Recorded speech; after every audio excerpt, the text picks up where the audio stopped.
Messieurs, dames, salutations. Nouvel épisode dans Self Upgrade avec cette fois-ci un artiste qui va nous parler de pas mal de choses et son parcours est intéressant. Salut Jelly, Salut Jérémy, comment vas-tu? ça va et toi? Ça va. Écoute, je suis très content de te recevoir sur Self Upgrade, surtout par rapport à tout ce que tu fais. Il y a pas de gens qui te connaissent pas, on reçoit pas tant d'artistes que ça. Donc, Ouais. est-ce que tu peux nous dire un petit peu ce que tu fais aujourd'hui? Alors salut, moi c'est Jelly. Donc je suis un artiste un peu multitâche. Ma tâche principale c'est le dessin. En ce moment je suis en train de travailler sur un projet de bande dessinée. Et sinon je fais un peu pas mal de choses, hein. Donc je fais du montage vidéo, je fais de l'enregistrement aussi musical, je fais un peu de musique, je fais des clips, du montage. Donc je suis un peu multicasquette. Super. On va retourner quelques années en arrière. Le jeune Jelly il rêvait de quoi? Bon, il a eu deux rêves, on va dire, hein. Le jeune Jelly, quand il était vraiment tout petit, son rêve c'était de devenir dessinateur. Ah ouais? Ouais, Ok, ça c'était son rêve initial, c'était de ok. devenir dessinateur. Et même quand j'étais à l'école, quand j'étais à la maison, j'étais tout le temps en train de dessiner. Dessiner, j'étais connu pour être le gars qui dessine. Ensuite, le jeune Jelly a commencé à s'intéresser à la musique. Déjà de par son grand frère qui chantait. En général, ton grand frère c'est ton héros, hein. Donc j'ai voulu commencer à en chanter un peu. À la maison, il y avait des instruments. On jouait un peu de la guitare, du piano, de la batterie. Donc j'ai commencé à m'intéresser à la musique et avec des amis on en a fait pas mal. J'étais vraiment focalisé sur la musique pendant des années. Et il y a quelques années, on va dire il y a 2 3 ans, mon amour initial, ma passion initiale est revenue, donc le dessin. Et voilà. Ok. Et quand tu commences à mettre un pied dans la musique, tu abandonnes le dessin? Ouais, c'est inconsciemment parce que le dessin c'est plus une activité qui est personnelle, alors que la musique c'est quelque chose qui est collectif et ça me permettait de le faire avec mes amis et ça prenait pas mal de temps quand même, hein. Parce que on a essayé de faire ça de manière plus organisée. Donc on avait un mini studio, on faisait des clips, donc ça prenait pas mal de temps. Au fur et à mesure, j'ai basculé vers la musique et j'ai fait de moins en moins de dessins. Je le faisais de plus en plus rarement, jusqu'à ne plus en faire du tout. Ok. Voilà. Parlons un peu du processus créatif. C'est-à-dire qu'en fait, sur Self-Upgrade, en général, j'ai beaucoup de gens qui font du business, on Ouais. est très pragmatique, donc on est très stratège, on réfléchit à certains jalons. Et inversement, j'ai l'impression, mais c'est peut-être une croyance limitante et tu me diras ce que toi t'en penses et quel est ton raisonnement derrière ça, mais c'est que sur le processus créatif, moi j'ai l'impression que des fois c'est beaucoup à l'inspiration. C'est-à-dire qu'il y a des jours tu peux être euh, plus inspiré que d'autres. Il y a des Ouais. moments où, justement, ben, je sais pas, peut-être quand tu vas dessiner, il y a un moment, peut-être, je caricature beaucoup, tu vas te réveiller en pleine nuit, tu vas dire, ah ouais, c'est là qu'il faut que je dessine. Est-ce que toi, tu peux, on va dire, forcer ce processus créatif et dire, tous les jours à 17 h je vais me mettre, je sais pas, devant mon écran pour dessiner, ou est-ce que c'est plus spontané? C'est c'est vraiment spontané en fait, hein. Que ce soit le dessin ou même la musique, c'est quelque chose que tu contrôles pas. Tu fonctionnes vraiment à l'inspiration en fait. Tu peux pas le contrôler et vraiment faire un calendrier et dire ouais je vais dessiner à telle heure, telle heure. Après tu peux essayer de t'organiser quand même des sessions de travail. Moi j'essaye de dessiner en majorité le week-end, donc je sais que je vais m'enfermer dans mon bureau, je vais me focaliser, mais quand t'as pas l'inspiration, t'as pas l'inspiration. Je sais pas, je peux avoir une inspiration à 23 h. Je me dis ouais faut que je fasse tel dessin dans tel angle, utiliser telle couleur, telle luminosité, et je sens que je dois le faire maintenant, et si je le fais pas maintenant, je n'aurai pas après la même inspiration, la même spontanéité, et je sais que ça va sortir, ça sortira différemment. Mais quand je le sens vraiment et que je le fais à ce moment-là, ça fonctionne. Super. Ben, tu nous as parlé aussi, donc, effectivement, de ta passion qui est revenue il y a 3 ans pour C'est le ça. dessin et aussi du fait que voilà, tu avais quand même cette vision-là quand tu étais plus jeune. Parle-nous un peu de ton parcours, comment tu as grandi, où tu as grandi, qu'est-ce que tu as fait professionnellement, etc. Donc moi je viens de la Guadeloupe, je suis originaire d'une petite ville qu'on appelle Goyave. J'ai grandi là, j'ai fait mes premières armes. Niveau scolarité, de la maternelle jusqu'au bac, j'ai fait en Guadeloupe. Et à la suite de ça, j'ai décidé de partir en Hexagone pour avoir plus de possibilités et voir autre chose. Et niveau scolarité, il y a aussi un truc qui est intéressant.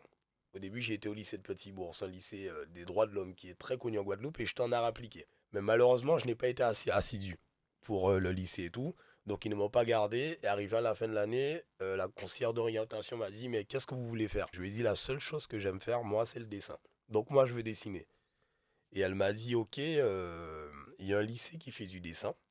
Donc c'est le lycée Berthène Juminaire au Lamentin. Et je me suis retrouvé au Lamentin. Mais effectivement, il faisait du dessin, mais du dessin technique. Hmm. Donc je me suis retrouvé dans une spécialité technique de l'architecture et de l'habitat. Bon, après, vu que j'y étais, donc jusqu'au bac, j'ai fait mes années. Et à la suite de ça, ça m'avait un peu fatigué. Je me suis réorienté vers le commerce et je suis parti en BTS technico-commercial parce qu'il y avait une possibilité après le bac de s'orienter en BTS technico-commercial. Là où justement, j'ai rencontré pas mal de gens, dont toi. C'est là où on s'est connus. Après ça, j'ai fait une année d'université en commerce international à Créteil. Et à la suite de ça, je me suis lancé dans le marché du travail et je dessinais plus du tout. Ok, super. C'est intéressant parce qu'il y a un peu je dirais, une phrase ou une citation qui dit, surtout pour les artistes, Ouais, qui dit faites ce que vous voulez au niveau de votre art, mais apprenez le marketing et la vente si vous voulez pas mourir de faim. ouais. Je sais que il y en a beaucoup qui disent ça, je sais pas ça vient d'où exactement. Et du coup, tu parlais de technico-commercial. Toi, qu'est-ce que tu penses justement parce que c'est un peu sur l'art, c'est un peu alors effectivement, je pense qu'il y a des gens qui ont des dons, des prédispositions, mais c'est souvent des fois un pour 1000. Tu vois, ça va être par Ouais. exemple sur les joueurs de foot, ça va être un sur 1000. Sur le basket, il y en a beaucoup qui réussissent, il y en a beaucoup qui réussissent pas aussi. Ouais. Tu penses quoi de l'importance justement de la vente, du marketing quand on a un art et que justement on veut en vivre? Ah, mais c'est très important. Parce que c'est bien d'avoir un art.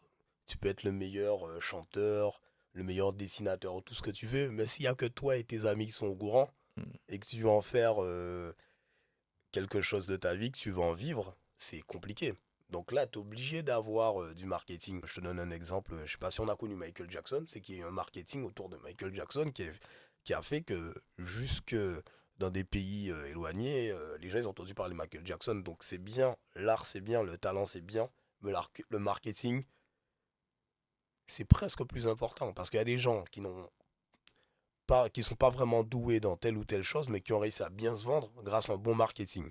Je pense qu'un bon marketing avec un art moyen te permettra d'aller plus loin qu'un art qui est très développé, qui est vraiment intéressant avec un mauvais marketing. Ça peut être plus compliqué. Donc le marketing, c'est très très très important. Et ça, je l'ai compris un peu après. Ok. Ouais, non, c'est vrai, j'ai un peu aussi cette vision-là parce que, comme je le dis souvent, il y a beaucoup de mauvais produits qui se vendent très bien et beaucoup de bons produits que personne ne connaît. Exactement. Et donc, c'est important. Et en fait, au début, tu es dans une matrice où tu penses qu'effectivement, il suffit juste d'un bon produit. Il en faut Exactement. un. Mais par contre, il ne suffit pas de ça pour réussir. Il faut vraiment marketing. Donc, c'est vraiment. Marketing, en fait, c'est potentiellement de façon assez générale. Tu as deux choses. C'est euh, déjà donner, susciter l'envie d'acheter ton produit C'est ça. dans un premier temps. Et en fait, un peu plus de façon macro, c'est comment tu réussis comment tu fais une promesse à quelqu'un et ton produit est là pour tenir cette promesse-là. Exactement. Et en général, en fait, tu as souvent un delta entre les deux. C'est que des fois, les gens n'aiment pas les marketeurs ou disent que c'est des vendeurs de rêve parce que tu fais des promesses qui sont à ce niveau-là, trop grandes, et tu as un produit qui est trop bas au niveau de la qualité. Et ce delta-là, c'est le delta de frustration Mm. en général. Donc, effectivement, donc, tu nous parles de ça. Et donc tu nous dis que le dessin revient il y a 3 ans, etc. Sur quel projet tu te lances, du coup, par rapport au dessin? Quand ça Ah, revient, déjà ça revient pourquoi? je pense que j'avais besoin de créer. Parce que quand tu es artiste, quel que soit le truc que tu fais, au bout d'un moment, tu as besoin de créer. Et si tu crées pas, tu es frustré. Hmm. Et moi, j'étais dans la vie active, donc je travaillais. Professionnellement, ça se passait bien, mais je sentais ce besoin de créer quelque chose. Et je m'étais un peu éloigné de la musique, et je n'avais pas envie forcément de faire de la musique, mais je sentais que j'avais besoin de créer quelque chose. Et je me suis dit, mais pourquoi pas dessiner? C'est quelque chose que j'aime de base, c'est ma première passion, donc je vais me remettre au dessin. Donc ce qui se passe, c'est que j'appelle un ami à moi qui fait du dessin aussi, qui est tatoueur également. C'est tatoueur de métier. Et je lui dis, oui, j'ai envie de dessiner. J'ai envie de dessiner, je sais que toi, tu es dans le dessin et tout. Et tu me conseilles quoi? Je lui dis, ouais, j'ai envie de m'acheter un cahier, donc je pense que je vais m'acheter un cahier, je vais me remettre à faire du dessin et tout, ça va me faire du bien. Et à ce moment-là, il me dit, mais pourquoi tu n'essayerais pas le numérique? Je dis, le numérique, Je connais pas forcément, je me suis pas forcément intéressé. Et il me dit que lui, pour préparer ses dessins, les stencils, en fait, c'est le dessin que tu vas préparer et que tu vas appliquer sur un papier spécial pour tatouer la personne. Et ces stencils, il les prépare sur iPad. Et il me dit, ouais, achète un iPad, essaye, tu vas kiffer. Et j'ai acheté un iPad et là, c'était fini. Je dessinais tout le temps. Même dans le train, j'écoutais plus de musique. Dès que j'avais un petit moment, je dégainais mon stylo, iPad, je dessinais. Et voilà, après, j'ai trouvé mes dessins intéressants, j'ai commencé à les montrer à mes amis et je me suis dit, bon, pourquoi pas créer une page Instagram là où je partagerai mes dessins un peu avec tout le monde, et histoire de faire kiffer plusieurs personnes, les amateurs de dessin. Et c'est comme ça que je me suis remis dans le bain jusqu'à arriver après à la bande dessinée. Mais j'ai dû faire à peu près 2 ans de dessin pur sans but, là où je me suis quand même entraîné hein, sur plusieurs techniques. J'ai regardé aussi, j'ai pris des cours sur les ombres et lumières, sur la manière de faire des paysages, des perspectives. Je me suis amélioré, je me suis perfectionné, et quand j'ai senti que j'étais prêt, je me suis lancé sur le projet bande dessinée, qui arrivait un peu après. Voilà. Ok. Donc du coup, c'est quoi que tu as trouvé différent, peut-être plus intéressant, je sais pas, dans le fait de dessiner sur un iPad? Eh bien déjà, c'est les facilités de la technologie du numérique, parce qu'avec un iPad, tu peux vraiment être beaucoup plus précis sur un dessin. Sur une feuille, tu ne peux pas zoomer. Sur un iPad, tu Hmm. peux vraiment zoomer. Quand tu veux effacer, en fait, t'as qu'à retourner en arrière manuellement pour le faire. Soit taper avec tes deux doigts, il y a des petits raccourcis. Pour ajouter ta couleur, tu définis juste une zone, tu glisses ta couleur. En fait, il y a vraiment beaucoup plus de techniques et c'est vraiment beaucoup plus facile. Et une fois que tu es habitué, c'est comme si tu étais sur une feuille de papier. Parce D'accord. que les premiers dessins, t'es un peu déstabilisé de dessiner sur une surface numérique. Mais une fois que tu as pris le pli, il n'y a vraiment pas de latence. C'est vraiment un dessin en temps réel. Et c'est beaucoup plus évident, tu peux sauvegarder tes dessins, tu peux revenir dessus. Au niveau de la modification, tu as beaucoup plus de possibilités, c'est beaucoup plus intéressant. Donc même si aujourd'hui je peux dessiner sur papier, mais je serais beaucoup plus à l'aise sur un format numérique, sur un iPad ou sur une autre tablette. Ok, super, donc tu m'as dit tout ça. Moi, j'ai aussi une question, c'est au niveau de la visualisation. Moi, je ne sais pas dessiner Ok. et j'écris mal. Et je me dis en fait, moi j'aimerais qu'on creuse un peu aussi ce processus créatif-là, c'est quand tu dessines, Oui. est-ce que tu arrives à visualiser, à te projeter déjà ce qui va apparaître donc dans ton dessin? Comment ça se passe ce truc-là? Tu vois, imaginons quand tu dessines je sais pas, un visage ou autre, comment tu arrives déjà peut-être à avoir de la perspective et compagnie? Est-ce que c'est de la répétition? Est-ce que tu le visualises mentalement? Comment ça se passe sur ce sujet-là? Alors moi je suis très mental, hein. Avant de faire un dessin, je vais le visualiser déjà, je vais l'imaginer, et ensuite je vais le matérialiser. Je suis très mental, mais en même temps je suis très freestyle. Parce qu'au fur et à mesure du dessin, je vais ajouter des éléments. Donc peut-être que mon idée de base ne sera pas forcément le résultat final. Peut-être qu'au bout d'un moment ça va varier, parce que quand tu vas partir dans ton dessin, il y a beaucoup d'idées qui vont venir dans ta tête, et au fur et à mesure, tu vas rajouter un élément par-ci, un élément par-ci, un élément par-là, et ton dessin peut changer. Mais de base, c'est mental. C'est vraiment mental. Ça part d'une idée. Moi, j'ai une idée, je me dis, il faut que je dessine ça. Et voilà. Après, ça peut être une idée ou une inspiration. Je peux regarder, voir un paysage, voir quelque chose qui m'inspire. Je peux peut-être voir quelqu'un, je peux peut-être regarder un film. Même, je sais pas, sur Pinterest. T'as pas mal de dessins, d'images, d'idées, et je peux être inspiré par ça aussi. Donc ça dépend vraiment. Je peux regarder un manga, apprécier peut-être la manière dont telle ou telle chose a été mise en valeur au niveau de la couleur, au niveau de la pose, et essayer aussi de l'adapter à ma manière. Donc ça dépend.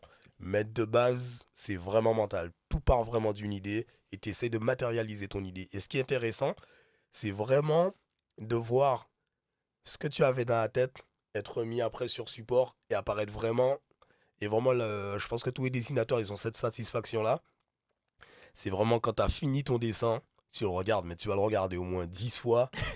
Tu vas revenir dessous, zoomer, le regarder et vraiment apprécier et te dire que c'est fou, parce que c'est vraiment quelque chose que tu avais dans la tête, que tu as réussi à matérialiser, et que là, c'est vraiment concret. Et c'est vraiment satisfaisant. Ok, Voilà. ouais, c'est marrant parce que ce que tu évoques, c'est un peu comme l'entrepreneuriat. C'est quand bah ouais, tu as une idée et tu te dis, bon, comment je vais y arriver? comment ça va se passer, etc. Et moi, ma question aussi sur ça, c'est, alors ok, j'ai compris effectivement le processus créatif par lequel tu passes. Et malheureusement, on sait, comme je le disais, tu vois, des fois, sur l'art, c'est un pour 1000, un pour 10, Ouais. etc. C'est assez compliqué. Est-ce qu'il y a eu des moments où tu t'es dit, bon, vas-y, flemme, je fais plus du tout l'art, ça rapporte pas, etc. Est-ce qu'il y a eu des moments comme ça?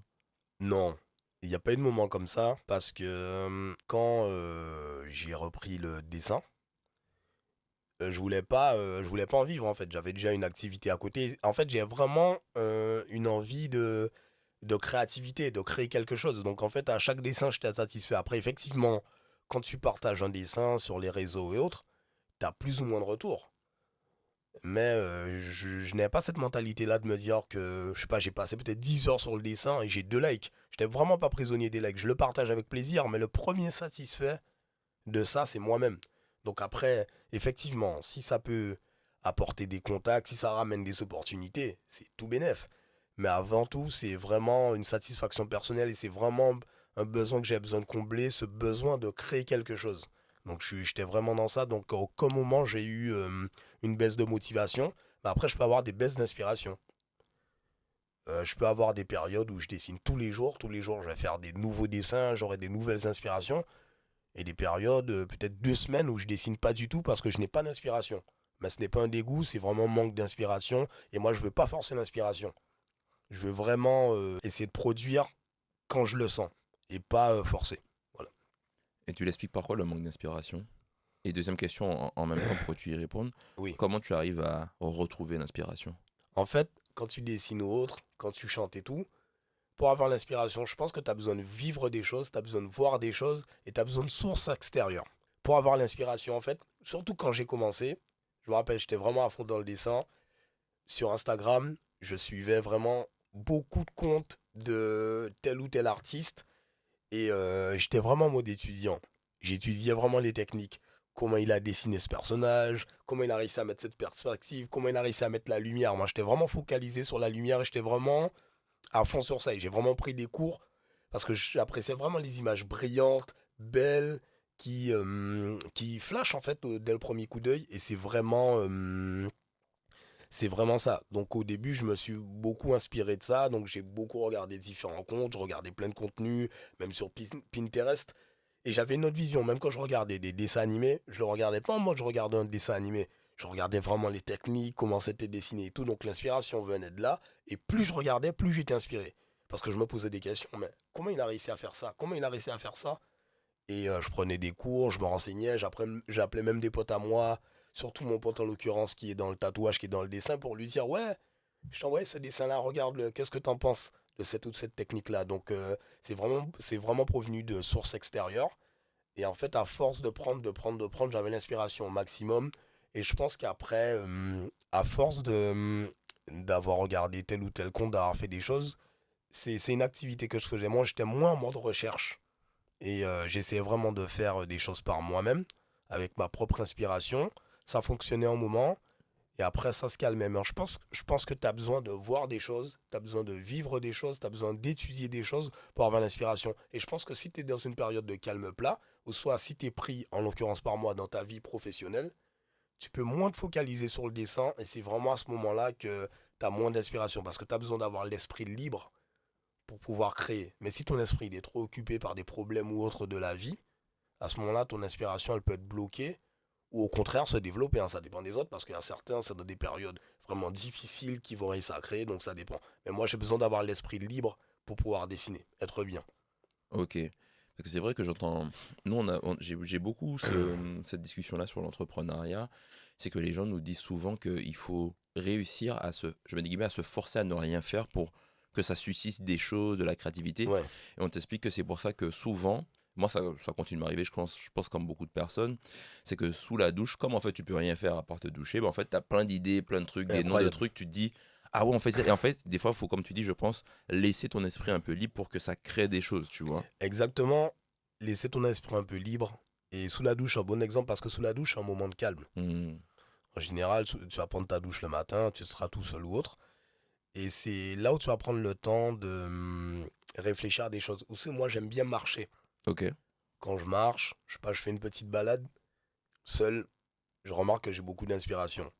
Parce que je vais marcher, je vais réfléchir à telle ou telle chose, et là, des idées vont vraiment venir. Mais moi aussi, j'ai besoin d'être seul. J'aurais pas une inspiration, surtout pour le dessin, en étant entouré de plein de gens, en discutant. C'est vraiment quand je serais posé, peut-être dans un endroit calme, quand je vais me balader ou sous la douche, où je vais vraiment avoir des idées, mais il y a des fois des idées incroyables. Et ces idées-là, je les aurais pas eues si j'aurais été dans un endroit beaucoup plus bruyant, avec des gens, ça aurait été plus compliqué. Donc le calme, c'est très important, je pense, pour pouvoir réfléchir à ses affaires et vider son esprit. Ok, ouais, ça fait quoi aussi un concept que j'avais vu, c'est-à-dire que on dit souvent que quand un poisson il est malade dans un bocal, bah, il faut changer l'eau. Oui, Et par contre, quand on te dit qu'il y a un humain qui réussit pas, on te dit que c'est la faute de l'humain. Alors qu'en fait, peut-être que c'est la faute de son environnement. exactement. L'environnement, c'est très important. C'est ça. Et je pense qu'effectivement, encore plus sur. Je pense que pour tout, déjà, même pour l'entrepreneuriat, je me rends compte qu'en fait, tu as des environnements où tu es beaucoup plus productif. Des fois, tu te penses, par exemple, tu vas te dire, je mets des guillemets, t'es pas une personne du matin, alors qu'en fait, t'es pas dans le bon environnement. Si tu es dans un pays où le soleil se lève à 5 heures du mat, tu vas te lever le matin, il n'y a Bien pas de sûr. débat. Donc en Ouais. fait, il y a plein de sujets comme ça. Et donc du coup, donc, là, tu es parti effectivement donc, sur une BD. Est-ce que tu peux nous en parler? Oui. Donc effectivement, là, je suis sur un projet de BD qui s'appelle Gilani. Donc c'est une BD qui est inspirée des mythes et légendes des Antilles. Parce que aux Antilles, on a, depuis tout petit, hein, je pense que toi aussi t'en as entendu, on a beaucoup, beaucoup d'histoires qui nous sont racontées par les plus anciens sur telle ou telle chose, hein, dont le Soukounian, c'est une créature un peu style vampire. La plupart des Antillais connaissent cette histoire-là, et même autres, un peu dans les Caraïbes. Donc, j'ai décidé de faire une BD sur ça, parce que malheureusement, c'est des histoires que tout le monde connaît, mais qui sont toujours racontées à l'oral. Ok. Il y a très peu d'écrits sur ça. Après, tu retrouves quand même quelques contes, quelques livres dessus. Mais moi, j'ai fait mes recherches, et j'ai pas trouvé de bande dessinée sur ça. Je me suis dit, mais c'est dingue en fait. C'est des histoires qui sont très intéressantes, qui pourraient être racontées, même dessinées, et il n'y a pas de bande dessinée.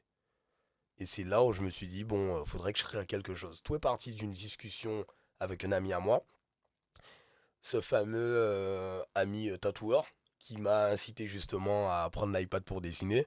J'étais parti en vacances avec lui et j'ai un peu discuté. On parlait de dessin déjà de base, de nos techniques. Il me donnait deux trois tips sur ses dessins, comment il s'organise pour utiliser le logiciel Procreate, on peut le nommer, un logiciel que j'utilise pour dessiner sur iPad. Et au cours d'une discussion, je lui ai dit, mais ce serait bien que je fasse une bande dessinée sur les Antilles pour raconter un peu les mythes et légendes. Et à partir de ça, on a discuté, on a discuté, on a discuté, et je suis parti faire une balade. J'étais avec une amie à moi, et le scénario m'est venu d'un coup. Comme ça, j'étais en train de lui parler, et pendant qu'on se baladait, à chaque pas que je faisais, j'avançais un peu plus sur mes scénarios. Donc il va se passer ci, il va se passer ça, il va se passer ci, il va se passer ça. Et à la fin de la balade, mon scénario, il était fini. Le plus gros du mois, après je l'ai peaufiné, mais mon scénario, il était fini, ça m'est vraiment venu comme ça. Et après les vacances, je me suis dit, bon, dès que je rentre, j'attaque la BD, faut que je le fasse, faut pas que je dorme. Et sans le savoir, pendant ces 2 ans où j'avais commencé le dessin, je m'étais perfectionné, donc j'étais prêt. Parce que j'avais pris des cours, j'avais fait plusieurs types de dessins différents. Donc je sentais que j'étais prêt pour faire ce projet-là et ça me faisait pas peur de passer du temps à dessiner tel ou tel type d'environnement. Je sentais que je pouvais faire à peu près tout. Donc je me suis dit, let's go, on va essayer. Et voilà.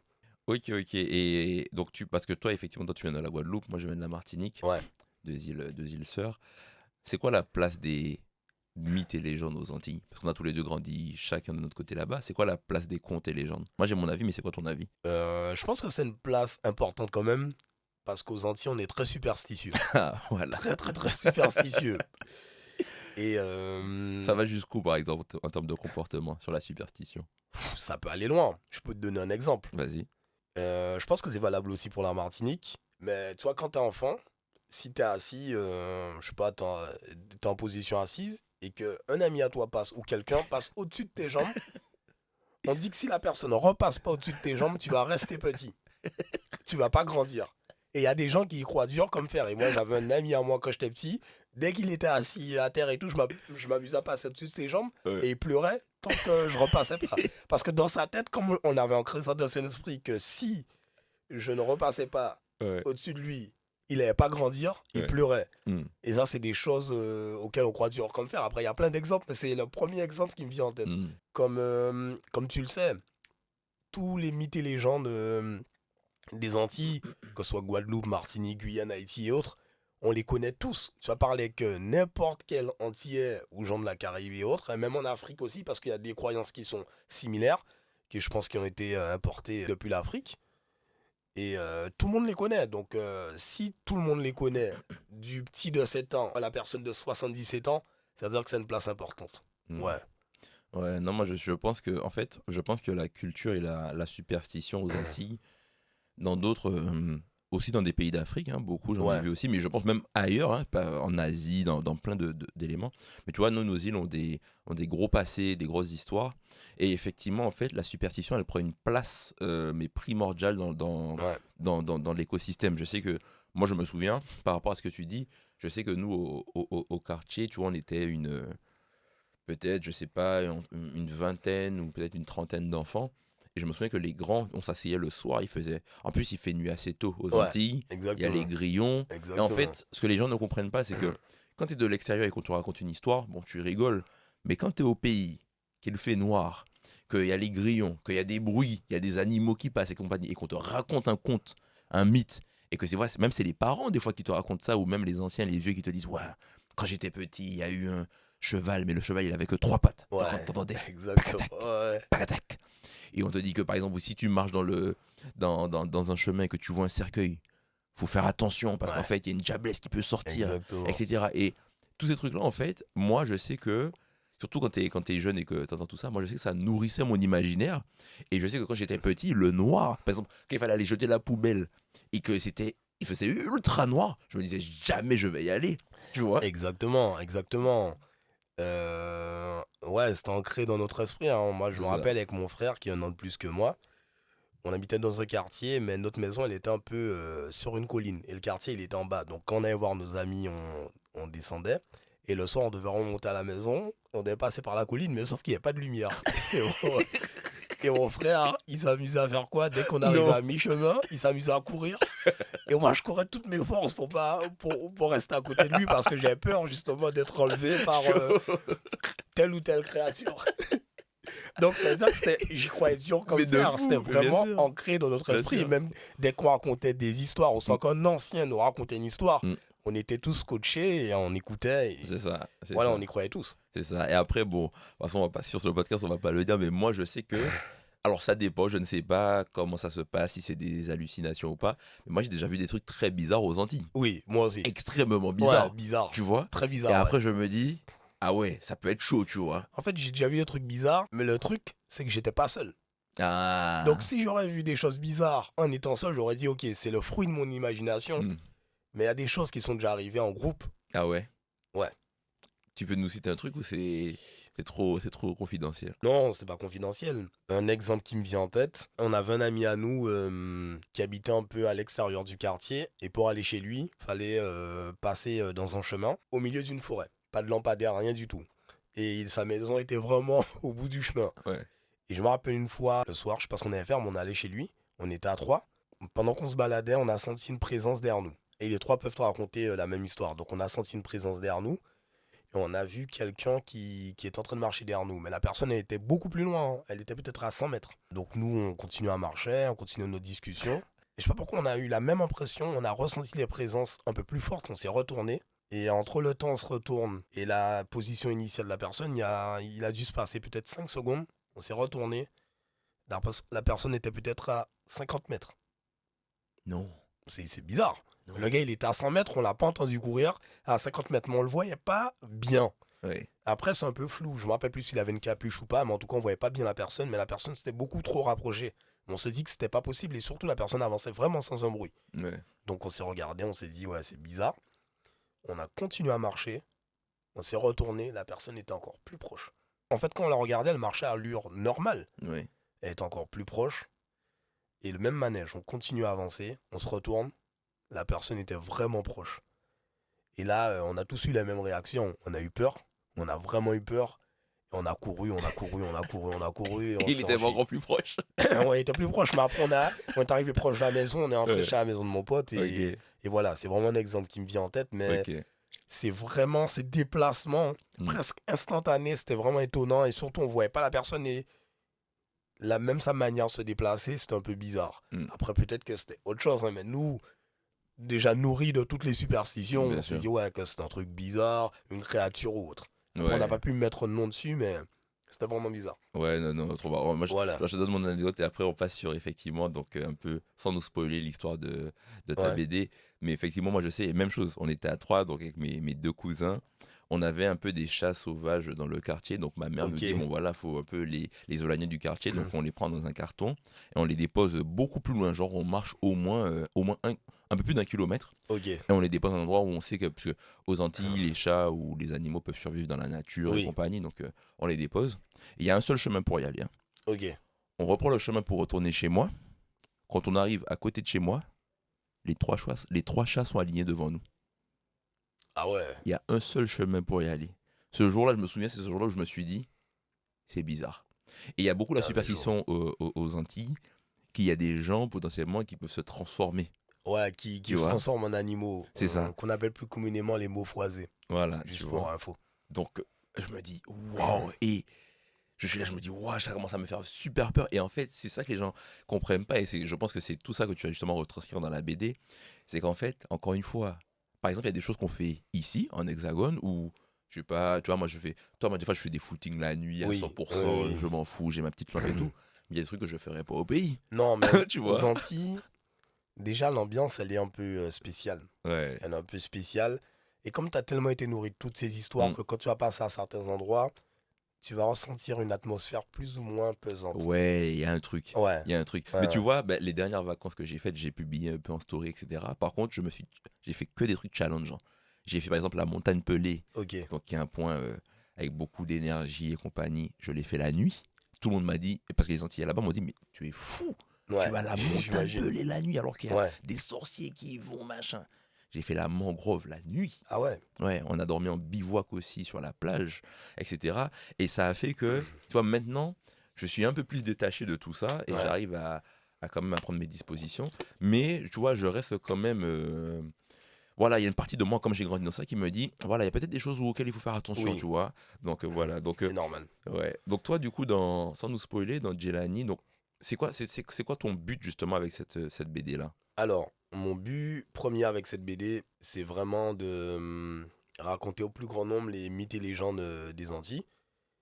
Parce qu'en fait, je trouve que nos histoires sont tellement riches qu'on pourrait en faire des bandes dessinées, même d'autres formats, faire des films, des séries, parce qu'il y a vraiment beaucoup à raconter.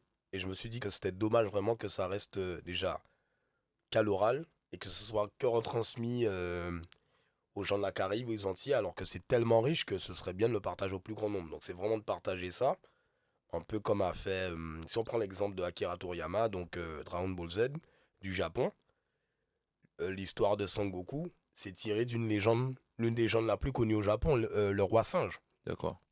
Voilà, il s'est inspiré de ça, il a fait Dragon Ball Z et il y a même eu des films après sur le roi singe. Et ils ont partagé leur culture et ça parlait au plus grand nombre parce que leur culture elle est riche et la nôtre elle est très riche. Il y a vraiment beaucoup, beaucoup d'histoires à raconter. Des histoires, t'en as entendu plein, j'en ai entendu plein. Il y a même celles qu'on connaît pas. Et c'est vraiment le but, en fait, de partager ça, de faire connaître au plus grand nombre. Et je trouve que c'est tellement bien de faire les gens kiffer, en fait. Mm. Voilà, et sous forme de bande dessinée, je trouve que c'est assez accessible. Donc voilà, c'est ça mon but. Ok, et je sais que pour justement créer cette BD-là, donc il y a eu ce process, comme tu dis, donc tu as fait ta marche, tu as eu le scénario, etc. Oui. Maintenant, qu'est-ce que tu as mis en place justement pour créer cette BD-là? Comment tu as le processus en fait pour créer tout ça? Donc tu as dessiné, mais les inspirations, etc., qu'est-ce que tu as fait? Donc j'ai mis pas mal de choses en place, hein. Déjà, j'ai essayé de me créer un environnement. Au début, je m'étais fait un petit bureau, vraiment pour être focus sur mon dessin. Et par la suite, je me suis aménagé un espace beaucoup plus confortable, vraiment pour être en immersion. Tout d'abord, donc j'ai fait ça. Ensuite, je me suis documenté. Parce que je me suis dit, bon, je vais traiter des mythes et légendes des Antilles, mais il y en a plein. Et il faut quand même que je maîtrise le sujet. Même s'il y a des choses que j'ai entendues, il y a peut-être des informations qui sont erronées. Donc j'ai fait des recherches. Je me suis renseigné d'abord auprès de personnes de mon entourage. J'ai un peu réuni des informations sur Internet aussi, parce qu'il y a pas mal de sites qui traitent de ça, dont La Fleur Curieuse, qui m'a été conseillé par un ami. Il m'a dit, va regarder sur ça, il y a vraiment beaucoup de témoignages, beaucoup d'histoires. J'ai acheté aussi des ouvrages. Il y a un ouvrage chez Mythes et légendes des Antilles-Guyane. Je l'ai acheté pour me renseigner. Et j'ai vraiment d'abord fait un travail littéraire, on va dire. Donc j'ai vraiment pris pas mal de sources. J'ai pris pas mal de sources. Quand j'ai réuni ces sources-là, je me suis dit, ok, j'ai vraiment du bon contenu. Ensuite, il me fallait le travail visuel. Parce que quand tu dessines, il y a des idées qui viennent de ta tête, mais tu peux pas tout imaginer. Tu peux pas tout imaginer, donc tu as besoin de sources. Donc en général, les gens qui font du dessin, si un gars, je sais pas, il décide de faire une bande dessinée sur New York, il lui faut des sources de New York pour vraiment représenter les rues de New York, voir les buildings. Après aujourd'hui, on peut aller sur Google Maps et compagnie pour Street View même pour visualiser. Mozanti, c'est beaucoup plus compliqué, c'est pas vraiment au point. Donc j'ai aussi mis à contribution mon entourage. Donc j'ai appelé des amis à moi qui étaient en Guadeloupe et je leur ai dit, faites-moi le maximum de photos. Donc quand vous allez à les rivières, faites-moi des photos. Quand vous allez à la plage, faites-moi des photos. Même quand vous allez acheter un beau kit devant la caravane, faites-moi des photos. Faites-moi des photos. Toutes les photos que vous pouvez, envoyez-les-moi. Comme ça, moi, ça me fera une base de données et je pourrais mieux visualiser, m'imaginer les paysages pour le représenter de manière la plus proche possible. Et j'ai également fait ce travail-là avec un ami à moi, un ami qu'on a en commun, hein, je l'ai connu via toi, c'est Santos en Martinique, qui vit à proximité de la montagne Pelée. Et lui, je l'ai sollicité pour deux choses. Donc déjà pour le travail culturel, parce que c'est quelqu'un, niveau culture, qui connaît beaucoup de choses, qui connaît très bien les histoires, qui connaît pas mal aussi les cultes sur les énergies, en fait. Je l'ai appelé, je l'ai prévenu qu'il allait être enregistré, donc je l'ai enregistré, je lui ai dit, raconte-moi tout ce que tu sais. Et pendant au moins 2 heures, on a discuté de tel ou tel sujet. Donc déjà, j'ai pu m'enrichir culturellement et sur les traditions. Donc, et à la suite de ça, lui, c'est quelqu'un qui fait pas mal d'excursions, qui organise aussi des marches à tel ou tel endroit. Je sais qu'il va à la montagne Peul et autres. Je lui ai dit, à chaque fois que tu bouges, on s'est fait un petit groupe WhatsApp à deux. À chaque fois que tu bouges, fais-moi des photos. Envoie-moi des photos. Comme ça permettra d'enrichir ma base. Et même toi. Parce que l'année dernière, tu es parti en vacances en Martinique. Et dès que j'ai entendu ça, je t'ai dit, bon, mon gars, tu pars en Martinique. Est-ce que tu peux m'envoyer des photos donc, de tout ce que tu fais dès que tu vas à la plage, dès que tu as tel ou tel paysage à la rivière, envoie-moi. Et voilà, ça m'a permis de m'enrichir un peu. Après, en fonction de ce que je voulais dessiner et tout, je prenais des sources un peu, je me renseignais un peu sur Google pour vraiment représenter les Antilles, pour vraiment que les gens soient en immersion. Parce que ceux qui ont vécu aux Antilles connaissent. Donc déjà, faut qu'ils puissent reconnaître. Mais ceux qui n'ont jamais été aux Antilles, faut aussi qu'ils découvrent un peu le paysage, la richesse du paysage et même les plats, hein. Parce que je vais essayer aussi de montrer les plats typiques qu'on mange pour vraiment, en plus de faire découvrir aux gens tout ce qui est mythique, enfin tout ce qui est mystique et légende, je veux aussi leur faire découvrir la culture à travers la BD. Donc je me suis vraiment renseigné sur les plats, comment ça se prépare pour essayer d'incorporer tout ça dans la BD. Donc c'était un gros travail en amont avant de commencer à dessiner vraiment. Mais voilà, j'ai pu me débrouiller, les gens m'ont bien aidé aussi, mon entourage il m'a vraiment soutenu, l'idée ça parle à pas mal de gens et j'ai pu démarrer avec des bonnes bases. Ok, Donc voilà. ok, super.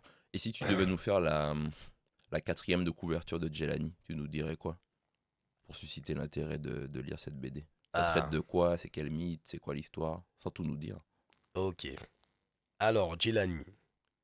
Donc ça parlait de Jelani, mon héros, un jeune garçon qui à son 17e anniversaire va se retrouver plongé dans un monde totalement mystique Oui! et doté de capacités surnaturelles. Showbang!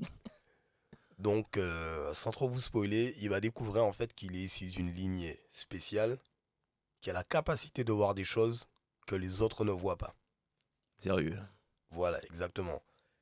Parce qu'en fait, il y a le monde du visible et le monde de l'invisible. Ok. Et à son 17e anniversaire, il va se retrouver plongé entre ces deux mondes. Et à partir de ça, il devra faire face à de nombreux dangers. Donc il y aura pas mal de rebondissements. Il ne sera pas tout seul. Il sera aidé tout d'abord par son grand-père qui sera là pour lui enseigner pas mal de choses et surtout pour l'épauler, l'accompagner du moins, à grandir à travers ce monde. Et en même temps, il devra pallier avec sa vie d'adolescent. Parce qu'il est à l'école, il a ses amis, il vit avec sa mère, il aura peut-être une petite amie à voir. Il devra jongler avec tout ça et avec tous les problèmes aussi d'ado, hein, parce que quand on est ado, on a nos problèmes à notre échelle, donc voilà. Bon, bah écoute, on va suivre ça de près. Je sais aussi que tu as utilisé les réseaux sociaux. Il y a eu un peu un buzz sur TikTok. Tu peux nous en parler? Donc il y a pas longtemps, il y a eu une polémique, je sais pas si tu as entendu parler, sur une bande dessinée qui représentait les personnages noirs de manière assez caricaturale. On peut dire carrément qu'ils ressemblaient à des singes. Donc il y a eu pas mal de tollés sur les réseaux. Et pas mal de gens se plaignaient d'être mal représentés ou sous-représentés. À la suite de ça, ça m'a motivé plus encore à parler de ma BD. Je voulais pas vraiment surfer sur le buzz parce qu'il y a déjà plein de gens qui en avaient parlé, mais je me suis dit, bon, les gens se plaignent. Moi, je fais une BD justement qui va traiter des mythes et légendes des Antilles avec des personnages en majorité noirs.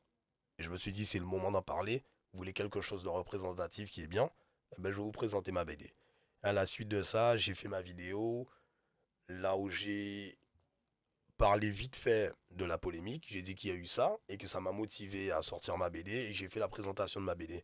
À la suite de ça, j'ai eu beaucoup de partages. Énormément, je m'y attendais pas. Beaucoup de retours, beaucoup de messages, surtout demandant la date de sortie de la BD. Et j'ai vu que les gens étaient vraiment emballés par l'idée. Et là, je me suis dit, en fait, j'ai eu raison de le faire parce que avant ça, j'en parlais un peu à mon entourage. J'ai vu que ça plaisait, mais je n'avais pas encore eu un retour extérieur assez massif. Et là, j'ai vu vraiment tous les commentaires étaient positifs. Il y a zéro commentaire négatif, que du positif. Et les gens, j'ai l'impression qu'ils attendaient même ça parce qu'il y a des gens qui ont dit que oui, merci de partager notre histoire. Ou d'autres gens qui m'ont dit merci de nous faire découvrir des choses qu'on ne connaissait pas. Et j'ai vu qu'au-delà de la BD, qui va être fantastique, ce besoin de découvrir des nouvelles cultures, ce besoin culturel, les gens ils l'ont. Et les gens ils étaient vraiment enthousiastes. Et j'ai reçu même des messages en privé qui m'ont dit merci. Vraiment, c'est le mot qui revenait le plus. Merci, merci, merci. Et quand est-ce que ça arrive? Donc ça m'a vraiment motivé. Et là, on est bien lancé pour sortir ça dans de bonnes conditions. Voilà, Euh, voilà. Super. Est-ce que tu as un dernier mot pour les auditeurs sur... parce que là, tu vois, c'est quand même parce que tu fais partie de ceux qui font. Parce que tu vois, il Oui, y a des gens, des fois, qui ont des idées, qui, des fois, ben, concrètement, vont sur le terrain. Et c'est vrai qu'il y a quand même un delta entre ces personnes-là. oui. Est-ce que tu as un conseil pour les gens qui ont, par exemple, une passion ou qui aussi sont artistes mais qui hésitent? Qu'est-ce que tu leur dirais? Je leur dirais de ne pas hésiter en fait. Si tu as une passion, si tu as envie de faire quelque chose, même si c'est pas artistique et quelle que soit la chose que tu fais, n'hésite pas. Parce qu'en fait, plus tu vas te poser de questions, plus tu vas avoir des hésitations et plus tu vas avoir peur. Peur de la charge de travail, peur du regard des autres. Tu peux avoir le syndrome de l'imposteur, penser que tu n'es pas légitime. En fait, faut pas se poser des questions. T'as envie de faire un truc, fais-le. Et si tu y crois, vas-y, même si au début t'es pas forcément soutenu, que les gens n'y croient pas, quand les choses vont se passer, tu vas dire heureusement. Heureusement que je l'ai fait, heureusement que j'ai tenté. Et franchement, mieux vaut se dire heureusement que, plutôt que la phrase c'est dommage ou j'aurais voulu. Ça, c'est Hmm. horrible. Le sentiment de ne pas avoir tenté quelque chose que tu aurais voulu faire. Donc, si tu as un projet, fais-le. Surtout, ne le garde pas pour toi. N'aie pas peur de partager. Partage-le. Même si après, les retours sont pas forcément volumineux ou positifs, au moins tu auras partagé. Parce qu'on ne sait jamais. Sur un partage, tout peut changer. Donc, tente, n'aie pas peur, partage. Voilà. Ok. Merci beaucoup de ton passage sur l'upgrade et puis Merci à toi. à très vite. À très vite. Salut, ciao, ciao. Salut. Bye.